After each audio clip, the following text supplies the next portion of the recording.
Hello everyone. In this video we'll be discussing chapter 4 of Political Science book 1, which is Alternative Centers of Power. So there have been some changes with respect to the new curriculum and certain new topics have been added to the syllabus.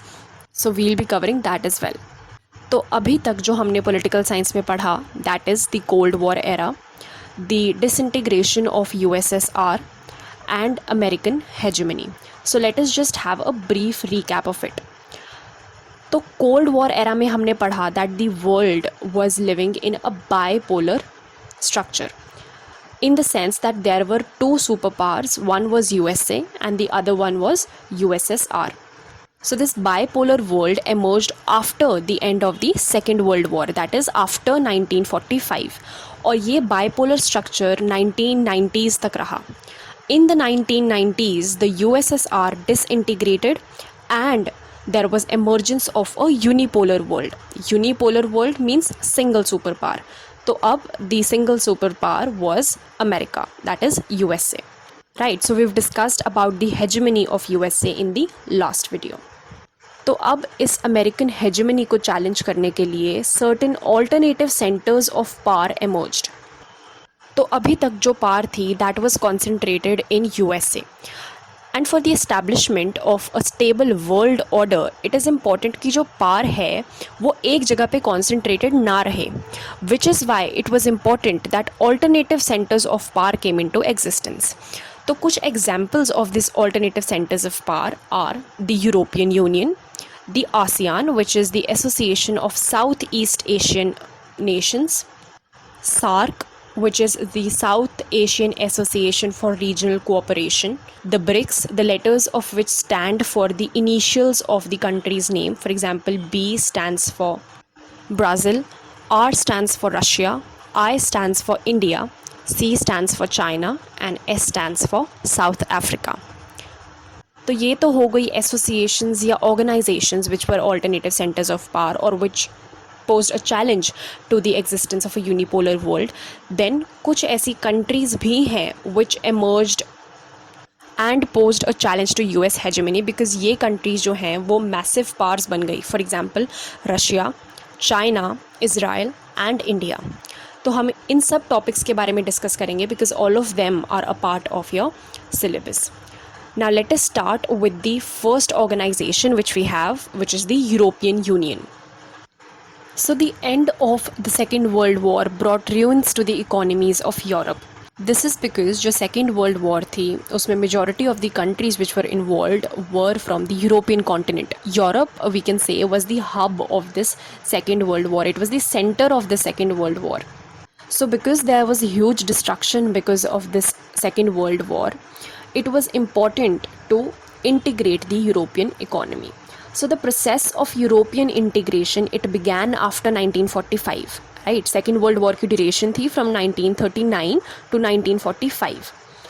तो ये जो process of European integration start हुआ, that was with the help of America.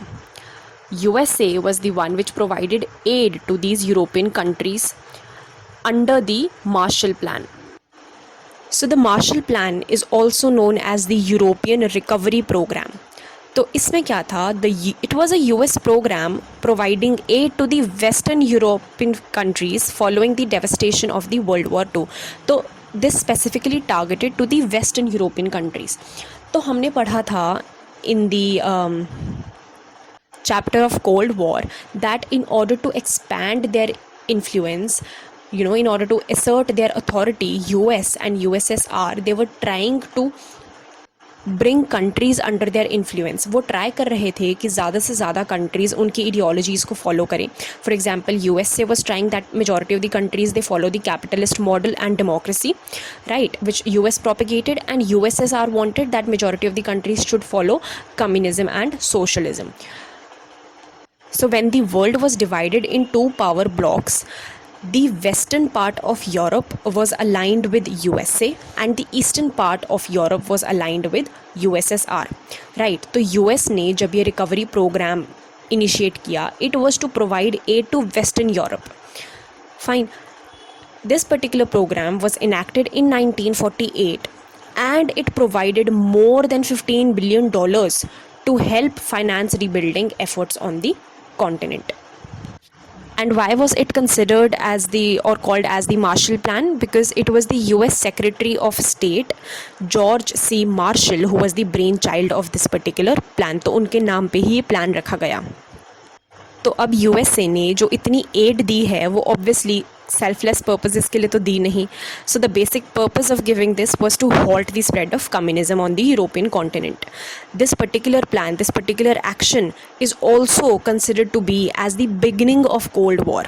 Right, यही वो time था जब president Truman was the head of USA, and we've seen in the first chapter that the Truman Doctrine was one of the causes of Cold War.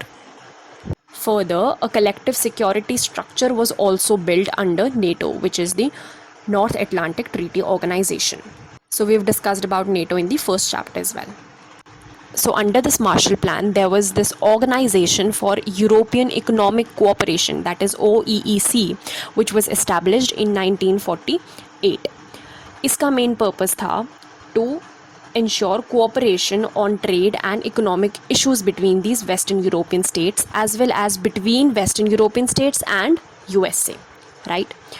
Then a Council of Europe was established in 1949.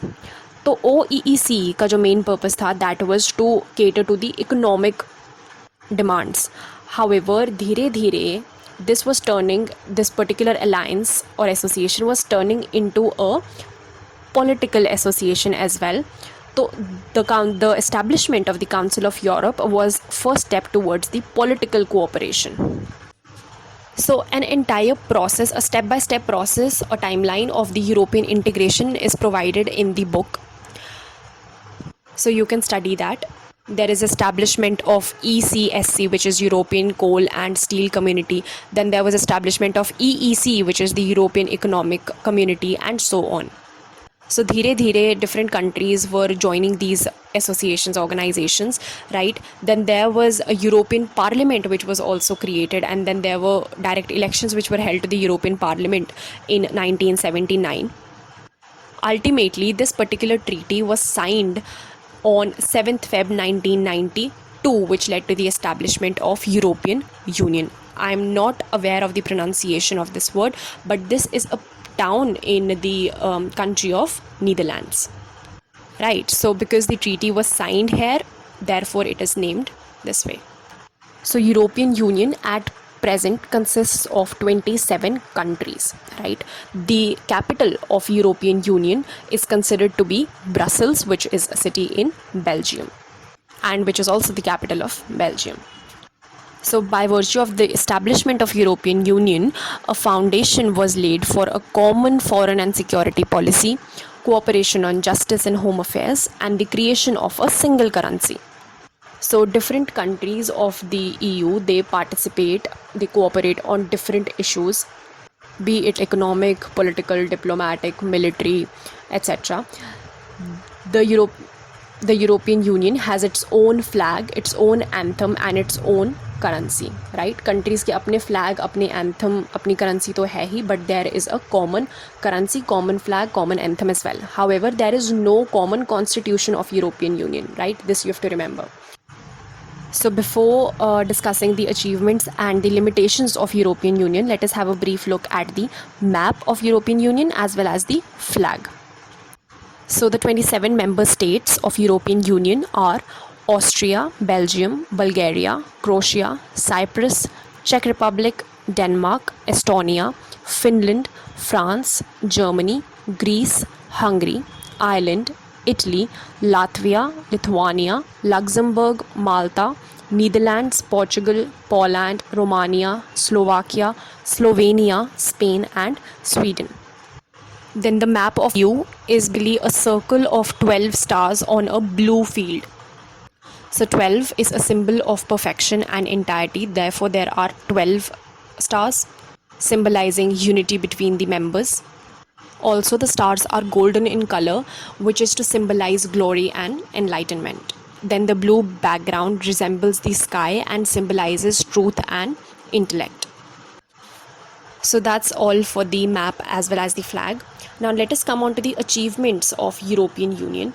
So European Union has huge economic, political and diplomatic and military influence. अब economic कैसे?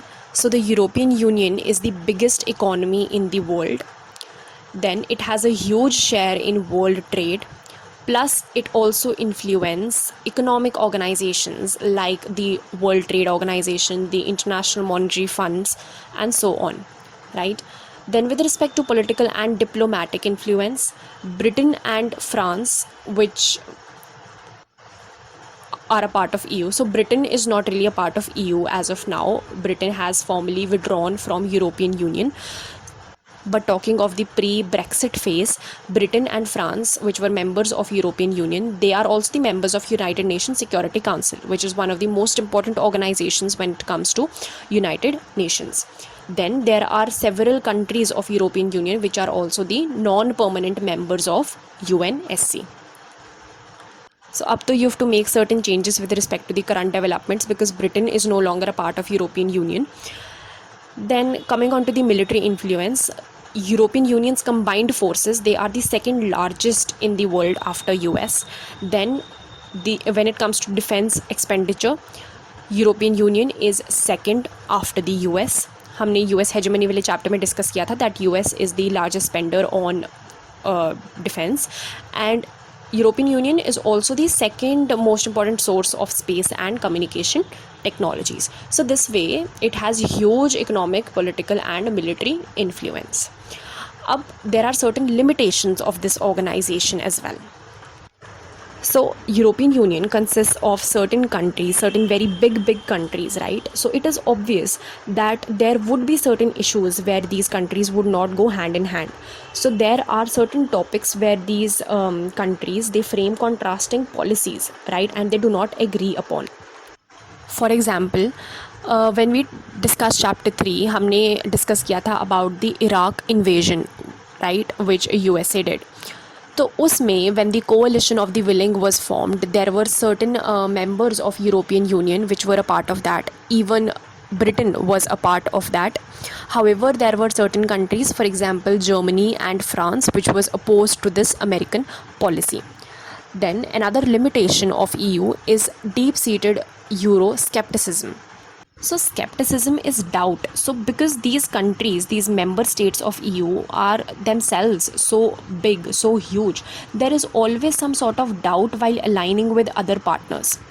One country would always doubt the intention and the agenda of other countries, right? So उस level की cooperation and harmony नहीं maintain हो पाती because of these doubts. One example of this is that Britain's former Prime Minister, Margaret Thatcher, she kept UK out of the European market for some time.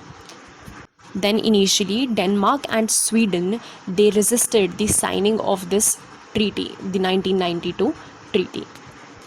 Also, they did not want to adopt the euro. That is the common currency of the European Union. So because of reasons like these, there are certain limitations on the powers, on the influence of European Union as well. However, there is no doubt of the fact that it still remains a highly influential alternative center of power. Then one last thing which you have to remember is that as of now, Britain is no longer a part of European Union. So Britain has left the European Union on 31st January 2020. However, it is still in the transitional phase. So this transitional phase would come to an end on 31st December 2020. So you have to remember this point as well. So that's all for European Union. In the next video, we'll be discussing about ASEAN. Thank you so much for watching.